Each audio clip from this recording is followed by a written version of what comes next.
mu byicaro byiza byo mu ijuru yateguriye abamwizera bose.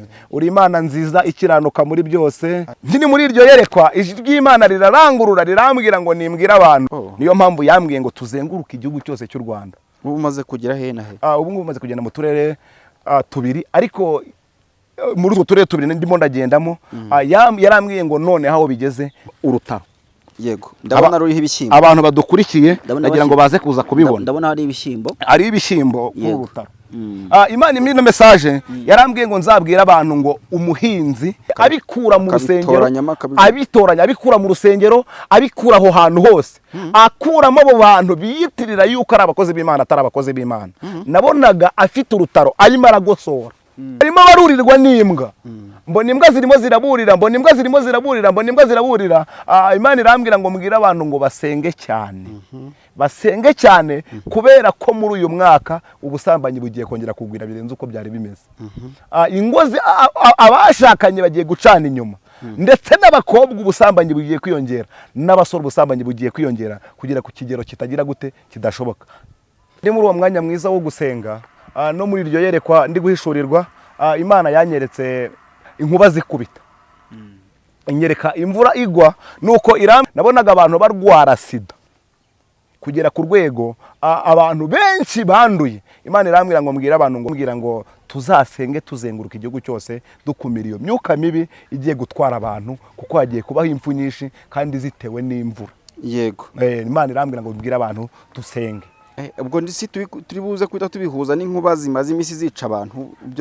Ntabwo kuko no mu bushize bino bijya kuba zino nkuba zisha abantu. Nubundi nigeze kumva bihanuraho mu kwa 12. Nabihanuyeho iby'inkuba, ariko none ngenda bibona. Nuko ijwi ry'Imana arambwira ngo uko bibonye ariko uzatanga iyo message. Arambwira ngo uzabwira abantu ko araje kandi ageze ku irembo. Arambwira ngo nzababwire kaje guhemba ndetse no guhana. Arambwira ngo ibyo byose bira muri uno mwaka. Muri uno mwaka nabonye abasore, nabonye abakobwa, nabonye abagore, nabonye abagabo, nabonye abapapa b'ibikwerere, nabonye abakomeye ndetse n'aboroheje. Imana ije gutoranya kandi Imana ije kujyana umugeni. Mbaza abasore, uzabaza abakobwa mbaze n'abasore. Yego, ngo nzababaze ngo ese ibyo ayo masengesho birirwa basenga, izo nduru birirwa bavuga ngo batinze gushaka, aba batinze kubaka, ngo nzababaze ngo ese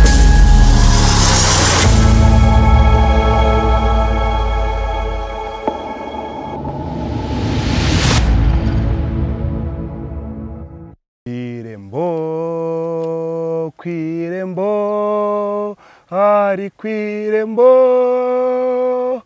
nuko araje, Yesu araje kandi ageze kwirembo. Ibyerekana kuza kwe birihuta kuboneka, agiye kutugarurira kubaho kwiteka kwirembo, kwirembo,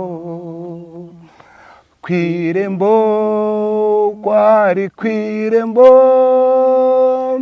nuko araje, Yesu araje kandi ageze kwirembo. Uri Imana nziza, uri Imana ikiranuka muri byose, uri umukozi w'umuhanga. Apela sira talango shandola kile winingola zira tala siko. Uri uko wari kera n'uyu munsi ni kuri izina ryawe rihabwa icyubahiro. Rero dusengeye umwanya nk'uyu nguyu, dusengeye umwanya tugiye kwinjiramo wo gusohoza ijambo ryawe uko wariduhaye, ndetse no kubana na bene data. Turakwinginze ngo ntaba ari twebwe, ahubwo aba ari wowe, izina ryawe rikomeze guhabwa icyubahiro. Gushaka kwawe gukomeze kubane natwe, kubane n'umuntu ugiye kumva ino video. Bisabye mu izina rya Data, iry'Umwana n'iry'Umwuka Wera. Amina. Mukozi w'Imana, Yesu ashimwe. Yesu ahimbazwe cyane. Tugize umugisha wo kubana nawe. Amen. Byiza cyane, numvise utanyure mu mwuka mwiza wo kuririmba.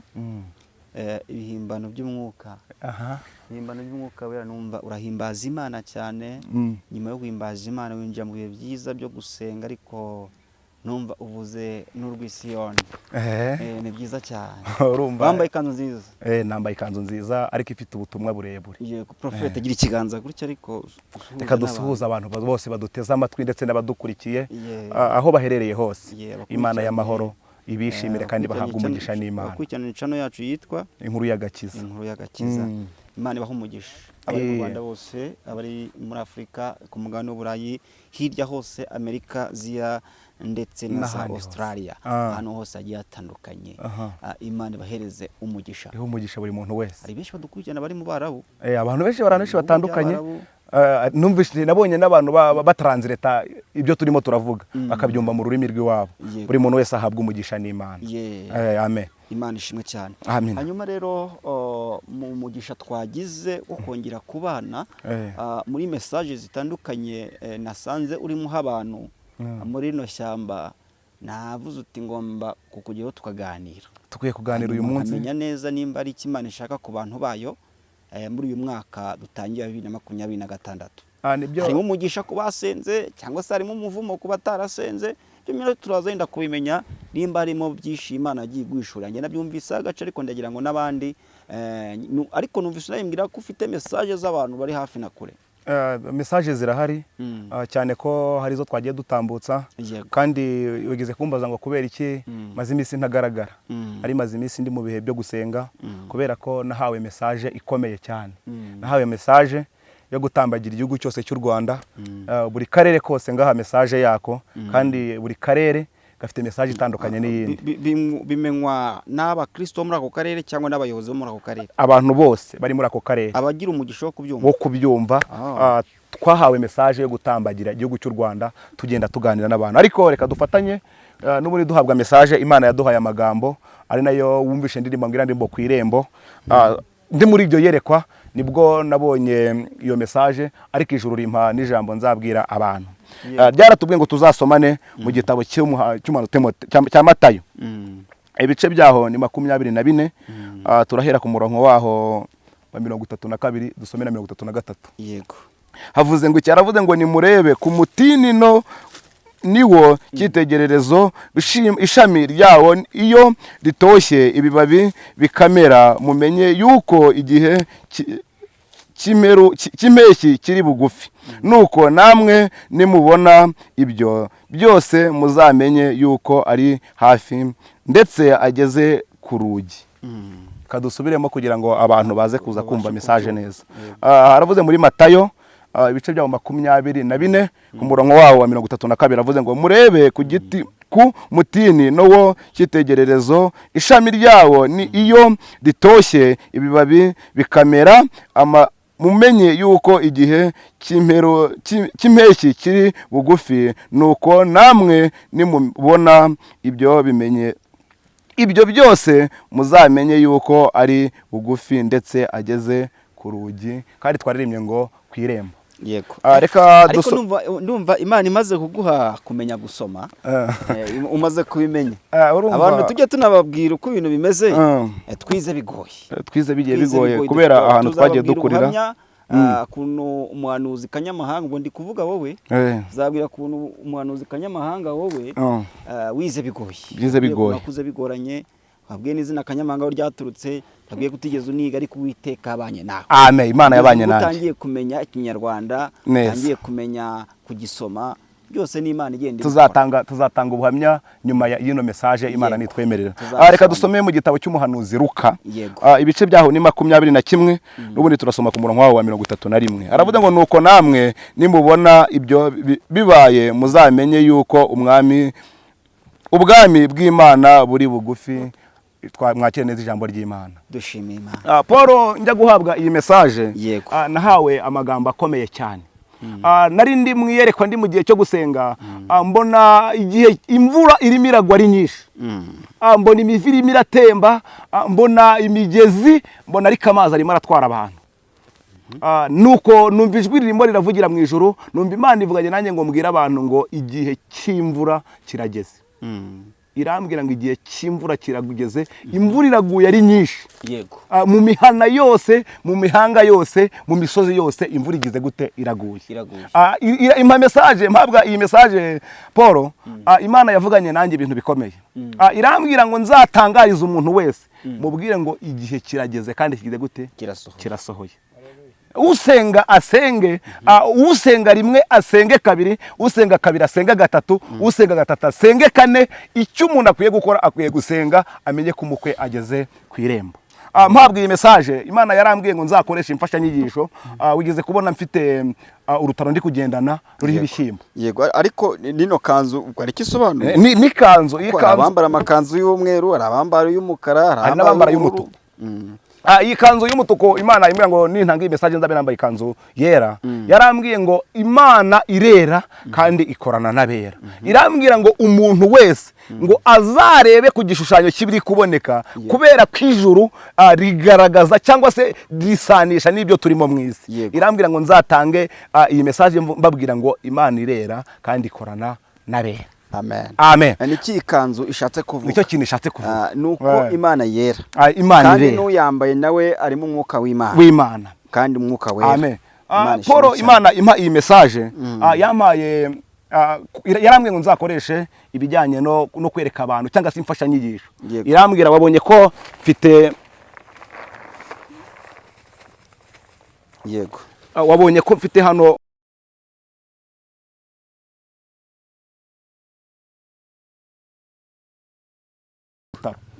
Imana imino message yarambwiye ngo nzabwira abantu ngo umuhinzi nkuko yitegura agatora imbuto ngo azabashe gutera.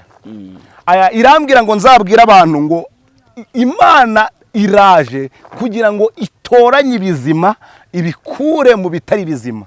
Igihe kirageze ngo Imana y'amahoro ibashe kuvangura ibitagaragara ibihuze, ibashe kuvangura ibintu bitari kugaragara, ivaneho umwijima ishireho umucyo. Amen.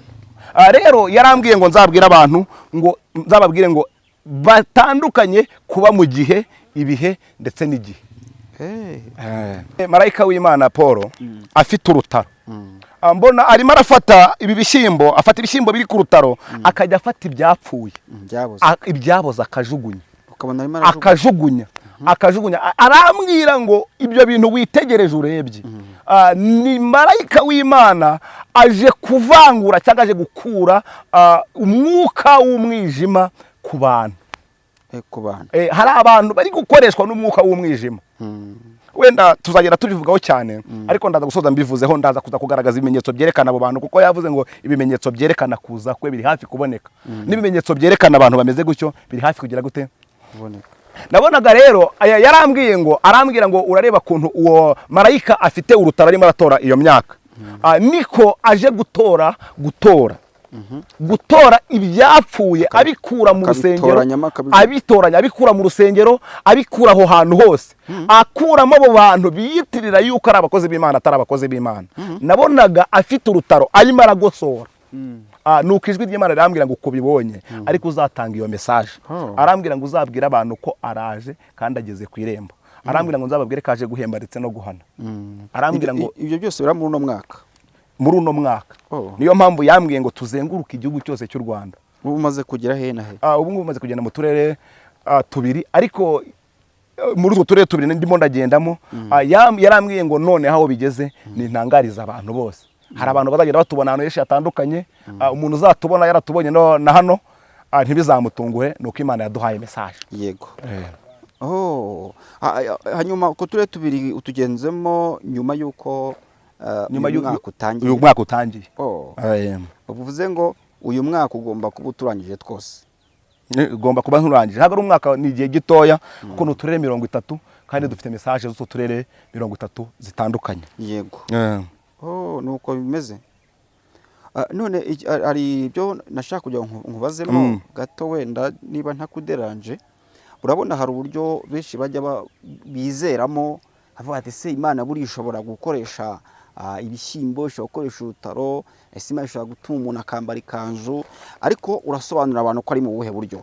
Ni uburyo Imana yakweretse, yagutegetse, cyangwa se wavuze uti reka mbari njye ubikora gutya, hanyuma Paul reka abantu babyumva nabi. Urakoze cyane. Iyi message nyihabwa Imana yampaye imfashanyigisho impa n'ijambo. Iyi ni imfashanyigisho yambwiye kuko muri iyi mfashanyigisho yanambwiye n'ibindi bintu. Yarambwiye ngo nzababwire ngo ukumbonye umuhinzi arimo aratoragura cyangwa se marayika arimo aratora ibizima abikura mu bigize. Arambwira ngo nzabwira abantu ko uyu mwaka abantu babanye n'Imana neza aje kubasohoreza amasezerano.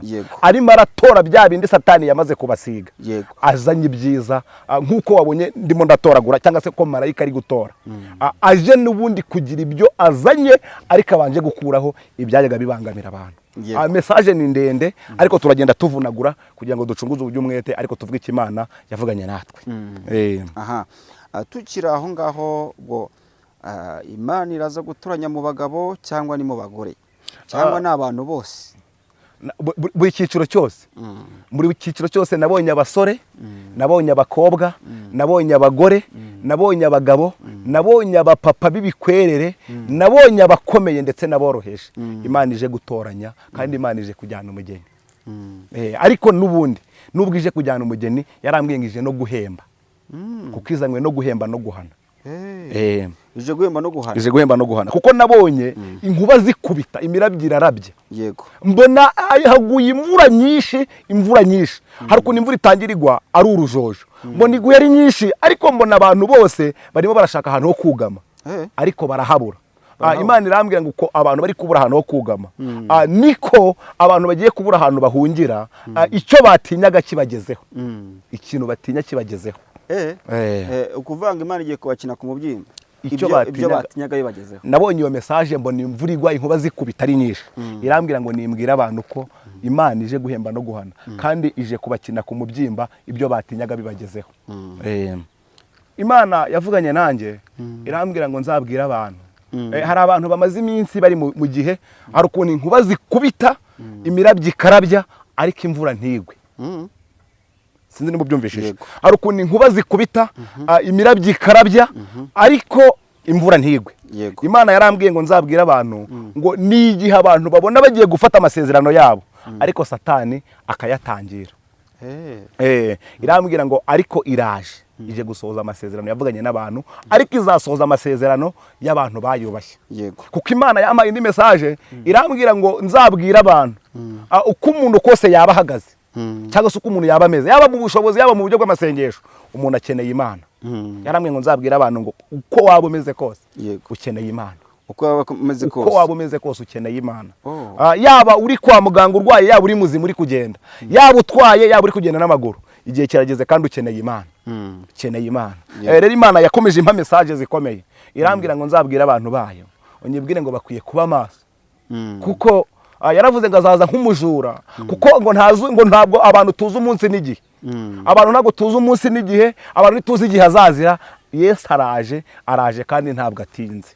Aje guhemba kandi aje guhana. Bivuze ngo buri muntu wese muri urwo ruhande nabonye buri muntu wese Imana imugeraho. Imana imugeraho buri muntu wese kuko nabonaga abantu ari benshi. Mbona abantu ari benshi irambwira ngo mpanurire abantu mbatangarize yuko igihe kirageze. Iraje kandi buri muntu wese ije kumuha ingorano zikwiriye ibyo yakoze. Ndi muri uwo mwanya mwiza wo gusenga no muri iryo yerekwa ndi guhishurirwa Imana yanyeretse inkuba zikubita. Inyereka imvura igwa nuko irambwira ngo itegereze. Nitegereza ku musozi umwe mbona ya nkuba zirimo zirakubita ya mvura iguye mbona itwaya ku gasozi kose. Mbona iyo mvura itwaye abantu bose mbona itewe nuko abantu banze kumva. Imana irambwira ngo tuzasenge tuzenguruka igihugu cyose dukumira iyo myuka mibi igiye gutwara abantu kuko hagiye kubaho impfu nyinshi kandi zitewe n'imvura. Imana irambwira ngo mbwira abantu dusenge. Ubwo ndisi turi buze kwita tubihuza n'inkuba zimaze imisi zica abantu. Ntabwo kuko no mu bushize bino bijya kuba zino nkuba zisha abantu. Nubundi nigeze kumva bihanuraho mu kwa 12. Nabihanuyeho iby'inkuba ariko none ngenda bibona. Zo nabonaga zikubita ari nyinshi. Izi ngizi. Mbona imvura iraguye ari nyinshi mbona agace kamwe iragatwaye ikarashye mu kibaya iratwara. Kandi hari harimo abantu benshi. Nuko Imana irambwira ngo nzabaza abantu ibi bintu. Ngo nzababaze ngo ari ugushaka kuba mu gihe no mu bihe no mu gihe. barashaka kuba hehe. Hari igihe twavuyemo, hari icyo turimo uyu munsi, hari n'icyo turi kujyamo. Irambwira ngo nzabaza abantu ngo barashaka kuba mu kihe gihe. Irambwira ngo nzabwire abantu ngo igihe kirageze abantu basengere umwuka w'ishyari, kuko umwuka w'ishyari wamaze gutera abantu benshi, umwuka w'ishyari wamaze gufata abantu, kuko nabonaga abantu umuntu asubizwa, yamara gusubizwa mugenzi we akamugira mu barozi. Mbona abantu bafitanye ishyari, aho umuntu yubaka inzu mugenzi we akumva yayisenya. Imana irambwira ngo ukuri kubona abantu bafite ishyari, uzasenge, mubwire abantu musenge kugira ngo musengere umwuka w'ishyari ugiye gutera abantu mu gihugu cy'u Rwanda. Umwuka w'ishyari, kuko nabonaga abantu bafite ishyari ryinshi cyane. Ntabwo byoroshye. Uyu mwaka hari benshi bawiteze nk'uzabera umugisha, ariko numva harimo n'abandi uzabera umuvumo bitewe n'uko bitwaye. Hanyuma baramutse basenze izi mvura ziri kugwa zikica abantu, ndetse n'inkuba ziri guhitana abantu, bishobora gucika. Imana yarambwiye ngo mbwira abantu yuko tugeze mu gihe cy'isarura. Tugeze mu gihe cy'isarura. Bivuze ngo basenga batasenga, buri wese asenge. Umva kuntu umuririmbyi yavuze. Yaravuze ngo mugeni wa Yesu itegure, kuko ari hafi yo kuza kujyana umugeni. Bivuze ngo Yesu nubwo yatinda urupfu ntirutinze. Yaravuze ngo abantu bahore biteguye kandi bakenyeye, kuko nubwo ibyo byose biriho. Nakubwiye ko nabonye n'abantu Imana ibagirira neza, ariko abantu basenge, abantu bezwe, kuko Yesu ari hafi kuza kujyana itorero umugeni wamwemeye. Yego, amen. Nabonye abantu benshi wagiye uha message muri no shyamba, bagiye bavuga bati noneho nibyoroshye, ariko hari ibyo wagiye ubabwira wenda bikomeye watinye no kuvugira hano kuri kamera. Nabonye bikomeye cyane, Imana irengera abantu bayo. Gusa kuri kamera wenda umuntu avuga make, avuga ziga, bajya bavuga ngo burya umuntu yabaye yamunyabwenge. Imana yarambwiye ngo nzabwira abantu ngo kuba umuntu yarasenze akaririmba agasigara mu isi ni igihombo. Yarambwiye ngo birababaje, kuko nabonaga abantu bakora ibiterane, ariko nkabona ibyo biterane bakoze nta giterane kibayemo cyo guhembura abantu. Irambwira ngo kuba abantu barasenze bakaririmba bagasigara mu isi ni igihombo. Irambwira ngo nimbwira abantu ko abantu bakwiye gusenga bakishakira amazi, kubera ko ibyo byose barimo babona ntabwo ari umwuka w'Imana, ni igihe cy'ubucuruzi. Yego.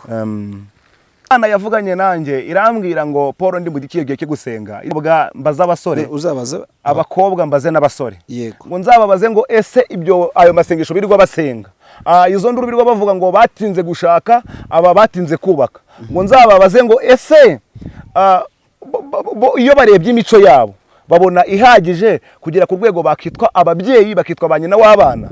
Yarambwiye ngo nzababaze ngo ese barabona bo bakwiye kugira ngo babe babasha gutunga impanuro ndetse no gutunga urugo no kubaho nk'abantu bafite umuryango. Yarambwiye ngo imico yabo irayigera igasanga ntabwo ikwiye.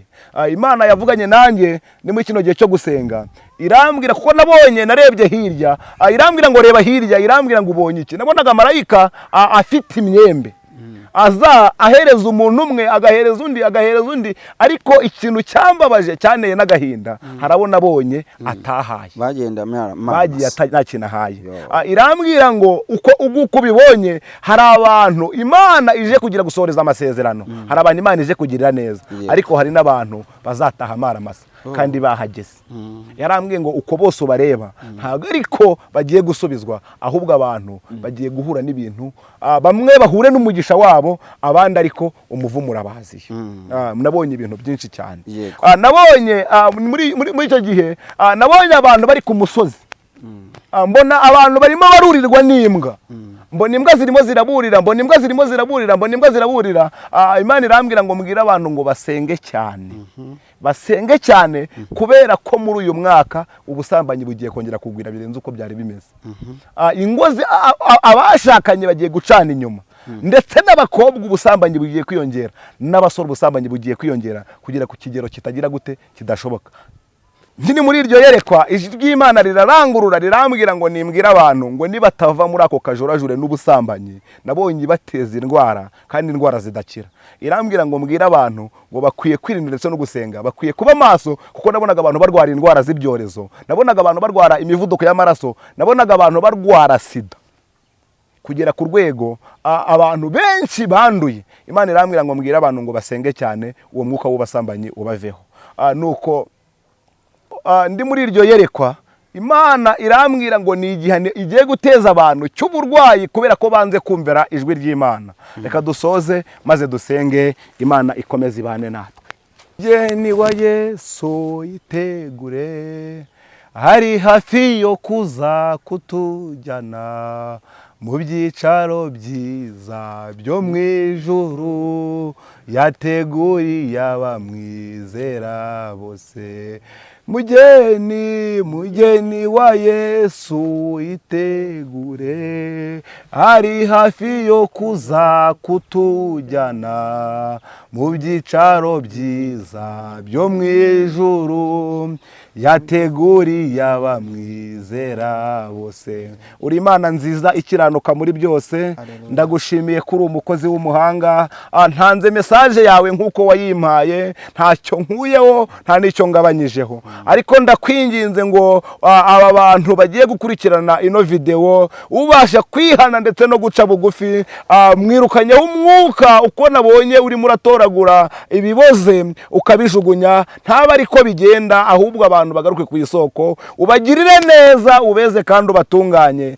Iyi mvura nabonye irimo iragwa, abantu yibarinde, ubirukaneho umwaku, ubirukaneho inyatsi, ubirukaneho karande, maze bazakubone kandi bambaye umwambaro wera wo gukiranuka. Bisabye mu izina rya Data, iry'Umwana n'iry'Umwuka wera. Amen.